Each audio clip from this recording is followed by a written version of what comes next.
Hey, SNA assassinators. I don't know why it just went off in the half an hour mark. Like it wasn't even close to reaching its limits. But no matter. I made the third and I hope final clip of the review video. But as what I was saying before I got interrupted when they got axed off, like the Randy Orton was talking about he had five lovely kids and a hot smoking show of a wife at home in his hometown of St. Louis.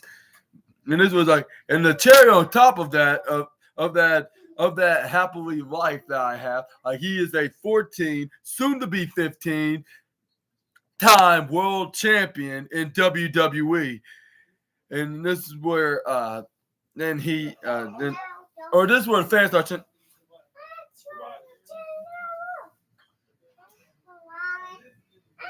That's where everybody was cheering and started doing a chant, which I couldn't follow what exactly they were saying. This is where they start cheering, I don't know what exactly where it was in particular. This is where Gunther then replied, what him hardly can say what any words. This is where this is where Randy, this is where Gunther did say okay, Randy, I guess that's all good for you, but I already know that you're unpredictable. It was like, but no, I don't think you're. When I think about your unpredictabilities, I just think you're the complete opposite. You're predictable actually, and this is where the fans are like, what? What are you even saying? If he unpredictable, try. We're gonna figure that out. If you already know it, at this Saturday at I'd say AEW. I'm in WWE Bash in Berlin, which is 3 Saturdays from now. Pray you.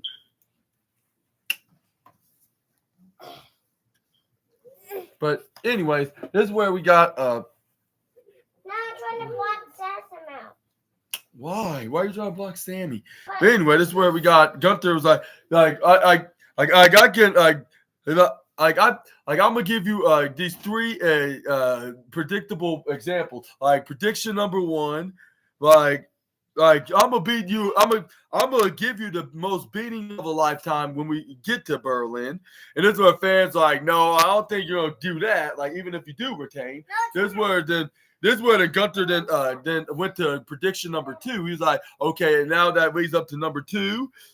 Because of that, Randy, you will never be world heavyweight champion, at least this title, ever again. And this is the first title you won, correct? But I believe that, since everybody won this, I'm so sure that about that. And he's and Randy, let's be completely honest. Take this out. This is dirty. Yes. What are you doing with that? I'm trying to block Sassam out. Well, why you're doing that with all of our clothes mixed together? But anyways, assassinators. This is where we got Gunther. Then continues to say and what really matters that you. And it's in the predictable thing number 3 that you always screw that up. And he's heck, right. He's and listen to me. I'm not done talking to you, Randy. I'm not saying this if I'm insulting you, Randy. I'm saying this because it just comes naturally to come to you. I feel like that about you. Because your grandfather, Bob Sr., and this is where fans was and this is where Randy was oh, really? You're going to start talking about my grandfather now? After you insulted me of saying that you're going to beat me and I'm never going to be world heavyweight champion again? Oh, be careful. But this is where then we got, this is where then we got, this is where it is your grandfather, what he said exactly in particular, he's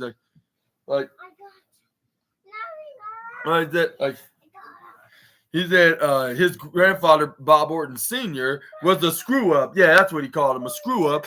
He was he was worthless in this business. I don't understand why he even joined in the first place. And your father, Cowboy Bob, Yeah, yeah, I'm gonna mention your father. Like, he was also a screw up as well.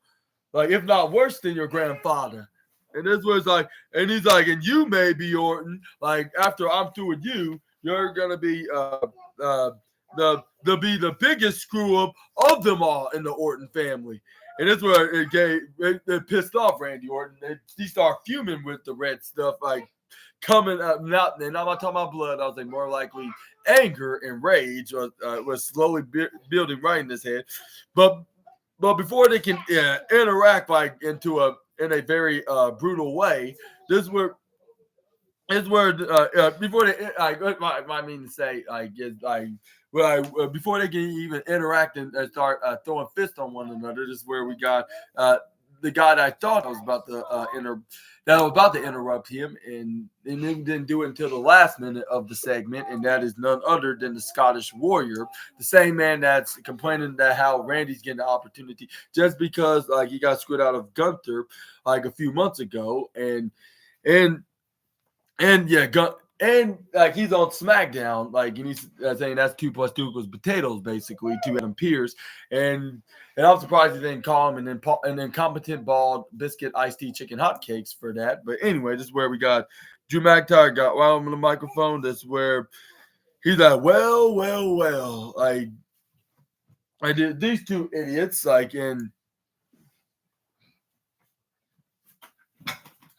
and this is where, yeah, this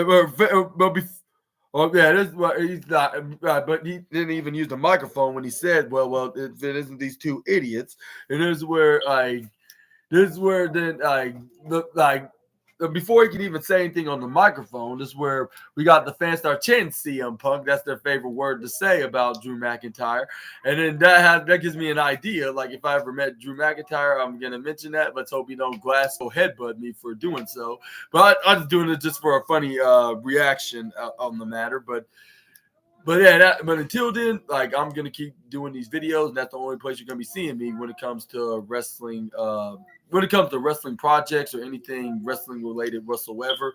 This is where we got Gunther kept his eye out for Randy for a second, which was a big mistake, and showed on a weakness of him of not recognizing unpredictability because he let his guard down to keep his eye put his only main focus and eyes on the Drew McIntyre for like 1 point even second. This is where Randy Orton turned him around, hit him with the RKO out of nowhere, and then right afterwards is where we got CM Punk then went from behind onto Drew McIntyre and started beating the daylights out of Drew McIntyre until Drew McIntyre threw CM Punk right into the symbol of the steel steps.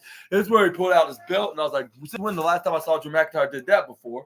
Like, the last time he did that was like 5 years ago, and it was against a guy that used to wrestle in WWE that's wrestling in that other company, which I wonder who that man may be. But anyway, this is where we got CM Punk whipping him, and I believe that it was the same, and it's the same guy as CM Punk recently wrestled like a couple years ago, I should say, when he was in that company before he joined this one. But yeah, this is where we try to use the belt on him, but this is where CM Punk kicked him right in the gut. This is where then and stopped him. He snatched the belt out of his hands. He started whipping it until they got in the ring, and then this is where this is where, like, once Drew McIntyre then try to go for a clothesline and try to grab his belt back, CM Punk ducks and then hits him face first with the belt right into the, or wasn't no throat first. He did him right in the throat, and then this is where his one final whiplash, one more last whiplash until he got out of the ring. This is where then CM Punk he said if Drew has my bracelet, then I have his belt, and I'm not sure what's the meaning of that? Like, and I'm not sure if it has a meaning whatsoever. I just think, I'm sorry, I keep saying whatsoever. Like, I should say at all, like, at this time, because I already said whatsoever earlier, like when Gunther and Orton was still in the ring. But this is where CM Punk then went right up in the crowd and stared right over the barricade, right into the bottom corner. And he's like, yeah, the payback just tastes so good right now, like more than and he's maybe even more than Texas's delicious barbecue here. And that's where fans like for that doing that, like, in such a very in such an amazing way. Like we want to offer you some free barbecue on us, like on the house, I guess you could say. Well, I'm not sure if they did gave him some free barbecue. I'm just playing around with that, but all I know is that they were showing their they were showing their compensating cheers to Punk, like for his miraculous work, like in this of beating down Drew McIntyre, like after they brawled, like even though CM Punk kind of started the brawl, but it was because like he still not done feuding with the Scotsman, because he beat him at what's that pay-per-view, SummerSlam, last Saturday.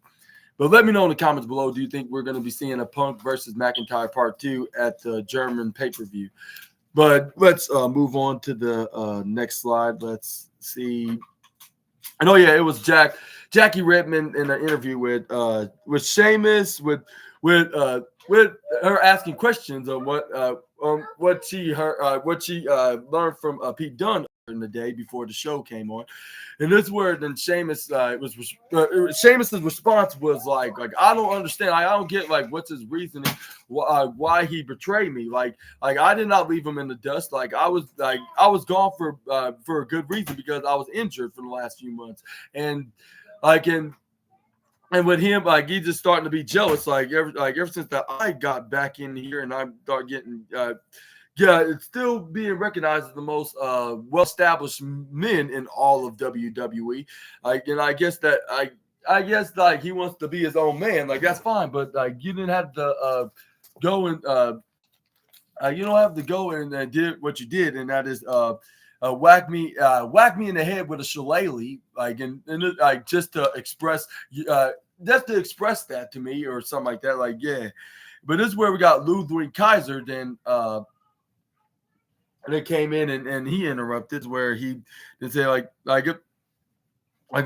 last week, you saw what I did there, didn't I? And you saw when I when I was beating you up, didn't you? And you seen what I did to you? And then what I'm saying, he or something like that. I don't know, but what he said it in particular. But this is where then Ludwig Kaiser, even though you lost, even though I lost, even though I did lost, but you gotta admit, you gotta admit and give me credit, for what I on my performance, when I got you nearly pinned for the 1-2-3, and this is where he's but I'm wondering, I'm mistaken that this is over, and this where it's the only thing that you're mistaken, my friend, you think it's over, but when it's not over, and right after he said that to Sheamus, with him being absolutely clueless right now, he got ambushed from behind by Pete Dunne with the shillelagh again. That's where he thought repeatedly hitting him right to the shoulder, beating the absolute brakes out of the poor Celtic Warrior. Just where luckily we got you got security. I would say security, more likely the referees and the producers coming out there to help him out, and make sure that he gets back on his feet, and then make sure he's on his feet.